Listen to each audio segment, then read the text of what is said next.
Umengameli uthi isifundazwe sase-Eastern Cape sinothe kakhulu ngomnotho wasolwandle nokwenza ukuthi sibe semathubeni amahle ukuthi singaba umgogodla womnotho eNingizimu Afrika.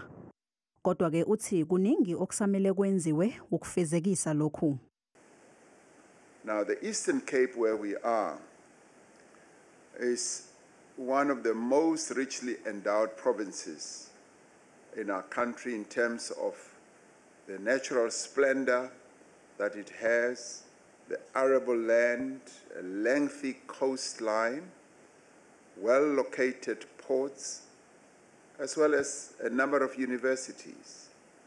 Now, all these endowments should be used to generate economic growth and job creation.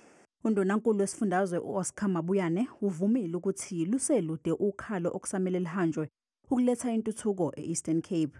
Kodwa-ke uthi ibukeka ithela izithelo ezinhle imizamo yokuletha uguquko eminyangweni wezemfundo kanye nokufakela abantu ugesi naseyindaweni ezisemakhaya. The system here is almost maturing every day in education. The competition is in schools themselves, is in principals. Every principal wants to achieve, every principal wants to perform.